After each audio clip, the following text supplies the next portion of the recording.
രാവിലെ എഴുന്നേക്കാൻ മടി, ഓഫീസിലോട്ട് ഒരുങ്ങി പോകാൻ മടി, അങ്ങനെ എല്ലാത്തിനും മടിയുള്ള ഞങ്ങൾക്ക് ആകെ മടിയില്ലാത്തൊരു കാര്യം എന്ന് വെച്ചാൽ 10 മണിയാകുമ്പോൾ ചായ കുടിക്കാൻ പോകുന്നത് മാത്രം കേട്ടോ. ഞാൻ ഒറ്റയ്ക്കല്ല പോകുന്നത്, ഞങ്ങൾ 3 പേരും കൂടി ഒരുമിച്ചാണ് പോകുന്നത്. ഞങ്ങളുടെ ഓഫീസിന് തന്നെ അടുത്തുള്ള ഞങ്ങൾ സ്ഥിരമായിട്ട് പോകാറുള്ള സ്പോട്ടിലോട്ടാട്ടോ പോകുന്നത്. അവിടെ ചെന്ന് കഴിയുമ്പോൾ എന്ത് കഴിക്കുന്നുള്ള കൺഫ്യൂഷനൊക്കെ ആദ്യം ഉണ്ടാകുന്നത്. പക്ഷേ അവസാനം ഞങ്ങൾ കട്ട്ലേറ്റും വടയൊക്കെ തന്നെ ഓർഡർ ചെയ്യും കേട്ടോ, കാരണം സ്ഥിരം അത് തന്നെയാണ് കഴിക്കുന്നത്. പിന്നെ ഞങ്ങളുടെ ഫേവറേറ്റ് ആയിട്ടുള്ള കോഫിയൊക്കെ ഓർഡർ ചെയ്ത് കുറച്ച് നേരം അവിടെ തന്നെ ഇങ്ങനെ ഇരിക്കും കേട്ടോ. ഈ കോഫി കുടിച്ചില്ലെങ്കിൽ ഞങ്ങൾക്ക് വർക്ക് ചെയ്യാനേ പറ്റില്ല, അത്രയ്ക്ക് അഡിക്ഷനായിട്ടോ. പിന്നെ തിരിച്ച് ഞാൻ ഓഫീസിലെത്തിയപ്പോൾ എനിക്കൊരു കൊറിയർ റിസീവ് ആയിട്ടുണ്ടായിരുന്നു. അതെന്താണെന്ന് ഞാൻ വീട്ടിൽ ലാസ്റ്റ് പറയാം കേട്ടോ. റീസെൻ്റ്ലി ഞാൻ അഡിക്റ്റ് ആയിട്ടുള്ള ഒരു യൂട്യൂബ് ചാനൽ കേട്ടോ, മൈറ്റേ എന്ന് പറഞ്ഞ മലയാളം മൂവി റോസ്റ്റിംഗ് ചാനൽ. നല്ല രസമാണ്. ഈ ഇടയ്ക്കായിട്ട് ഞാൻ ഈ ചാനൽ കാണുന്നത്. ഒരു 5-6 വീഡിയോ ഞാൻ സ്ഥിരം കാണും കേട്ടോ. പിന്നെ 5:30 ആയപ്പോൾ ഞങ്ങൾ പഞ്ചോട്ട് ചെയ്ത് ഞങ്ങൾ 3 പേരും കൂടി നേരെ ഹോസ്റ്റലിലോട്ട് എത്തിയിട്ടുണ്ടായിരുന്നു.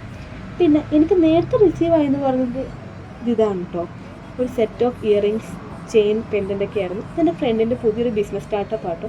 അപ്പോൾ നമ്മുടെ കൂട്ടുകാർ എന്തെങ്കിലുമൊക്കെ സ്റ്റാർട്ട് ചെയ്യുമ്പോൾ നമ്മൾ വേണ്ട സപ്പോർട്ട് ചെയ്യാനൊക്കെ ആയിട്ട് അപ്പോൾ അങ്ങനെ വാങ്ങിയതാട്ടോ. പിന്നെ ഒരു ഓറഞ്ചൊക്കെ കഴിച്ചു. പിന്നെ കുറച്ച് നേരം ബാൽക്കണിയിലൊക്കെ പോയിരുന്ന് കാറ്റൊക്കെ കൊണ്ടിരുന്നു കേട്ടോ. പിന്നെ ഞാൻ കുറച്ച് നേരം അവിടെ തന്നെ ഇങ്ങനെ ഇരിക്കും കേട്ടോ. വൈകിട്ട് വന്നിട്ടുണ്ടെങ്കിൽ നല്ല രസമാട്ടോ. അപ്പോൾ ഇന്ന്